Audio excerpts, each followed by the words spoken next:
Hi, Kirsten. We're doing a topic on relationships. Do you believe that there's love at first sight? I do. Yes. What do you think about the soulmate theory?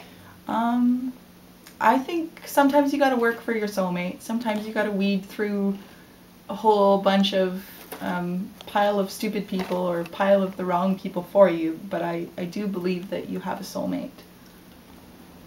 Have you ever tried online dating? Not with a service. I've met people that I've dated online, but it's not like I went through like Plenty of Fish or Life Mates or something, no. What are your thoughts on long distance relationships?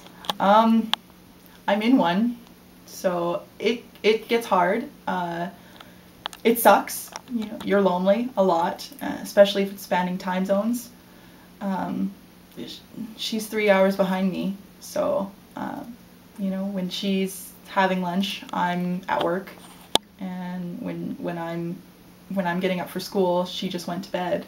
So finding time to talk and do normal relationshipy things, there isn't one, and you spend a lot of time wondering if it's worth it and whether or not you're still in a relationship and whether or not it's okay to ask those questions. And even when we were living in the same time zone and in the same province, it was still hard, because I think it's harder the closer you are and yet there's still a distance between you, because then you get to bickering like, okay, why can't you just drive the 6 hours? Why can't we do this right now? And there's different variables. She worked, I worked, she was in school, I was in school. She had a shitty transportation system and so did I. Neither of us drive, so there's lots of variables that keep us from each other. But in the end, if you really, really love that person and there's honestly no one else out there for you, then it's worth it. And we went through the breakup because both of us said, I can't take it anymore. This is ridiculous. And we broke off, and it was the worst. I think we were apart for like a month and a half, and I honestly felt like I was dying from the inside out, and I never want to do it again. I'd much rather take the pain of being in a long distance relationship than not being in a relationship at all. What do you believe is the best time range to marry someone after they first start dating? When you're ready. I think some people date each other for 6 months and decide to get married, and some people are together for years. My mom and my stepdad aren't even married, and they've been together since I was 5. And my mom and my biological father never got married. So I think it's just a question of when you're ready and are you ready at all, because some people can't take the commitment of marriage either. What is your absolute favorite love or relationship song of all time, and why? Oh God. Favorite love and relationship song. There is a Piggott Brothers song called Still on Your Mind that I love, and it's more of a breakup song, I think, but I love the idea of no matter how long you're apart from someone or how far apart you are, or how long you were together or not together, they can still be on your mind. I love that sentiment, and it's a beautiful, beautiful song. For popular music that people actually know outside of my little circle, probably something like, it's probably an Aerosmith song. Anything by Aerosmith that's about a relationship that's not I Don't Want to Miss a Thing. I am probably the only Aerosmith fan on the face of the planet that hates that song. What do you think is the biggest myth about relationships? That you have to be in one to be happy. I was single for a ridiculously long time before I met the woman I'm with now, and I was not unhappy because I was not in a relationship. I think the media and other people in relationships and just the general environment that we live in currently almost forces you into the idea that you have to be in a relationship in order to be a whole person and be completely happy. And that's not true at all. I think if you find the right person and you're in the right relationship in the right way and at the right time, it enhances the happiness you already have. What are some stereotypes in a relationship, and why do you believe that they exist?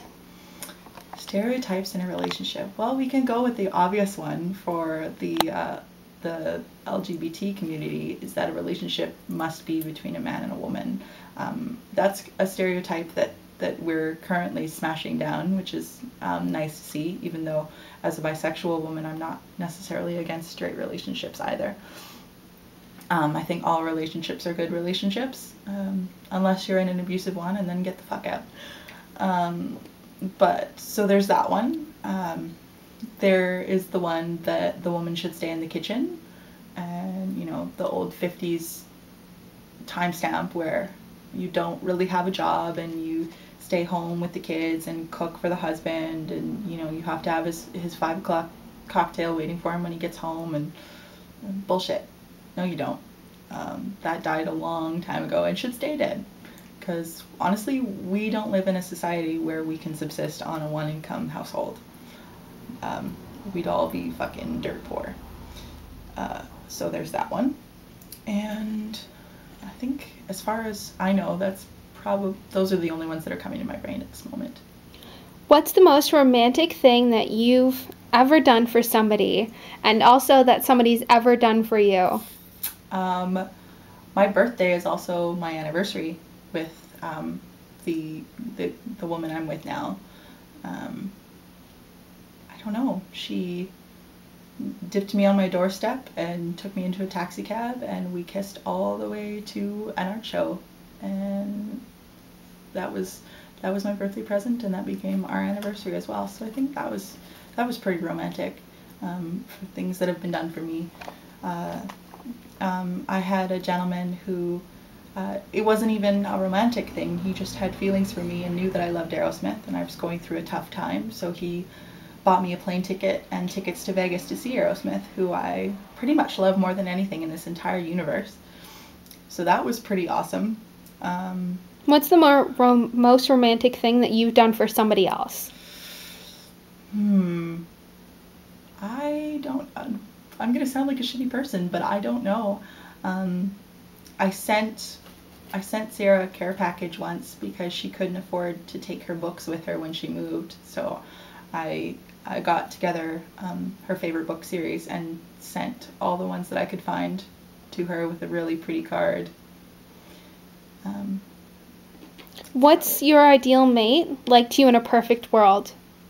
My ideal mate in a perfect world.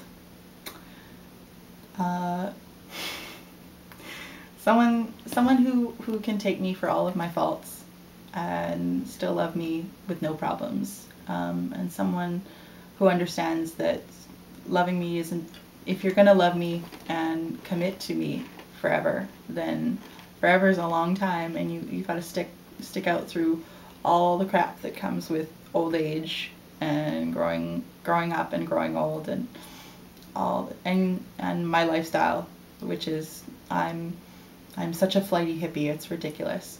And as far as things that they should have or do, I think they have to be musically inclined somehow, whether it's actually playing an instrument or just being a really big music fan or being really knowledgeable because they're a critic. They have to be involved somehow. Otherwise, I'm such a music nerd that if they weren't, I would have nothing to talk about with them. And what's a relationship if you can't talk to the person you're in one with, really? What are some of the biggest problems that face a relationship to you, and why do you think they exist? Well, for me, in the current relationship, it would be distance, and probably the fact that I am in a same-sex relationship. There are a lot of stereotypes, that's the word, even within the gay community. I was at a Pride event once, and the male couple in front of us asked us if we were together or if it was for show. And we were at a Pride event, and this is another same-sex couple that just happened to be male instead of female. So I think a lot of the ideas around lesbians or lesbian relationships is that we do it for show. We do it to impress the men in the bar, or we do it when we're drunk, or we do it because we're curious. And yeah, there are those girls around that are just exhibitionist and just want to try and or want to impress whoever, and that's fine. But if we're at a pride event, pretty sure we're not just curious or drunk. So there's that one. So distance and I guess being in the same sex, but we've gotten over the same sex one, I think. And just communicating when you're so far away from each other. I think lines get crossed easier and things get misconstrued. I know that personally, if I say, let's Skype tomorrow, and she says okay, and then something comes up and she can't, I automatically feel rejected. And I shouldn't, because she's not saying she doesn't want to talk to me anymore. It's that something came up. She got called in for a shift, or her little brother got sick, or whatever the case may be. Those are variables that aren't her fault, but I still feel rejected because I get so little time with her anyway. But those are all hurdles that we can jump over if we try. That's awesome. Thanks so much. You're welcome.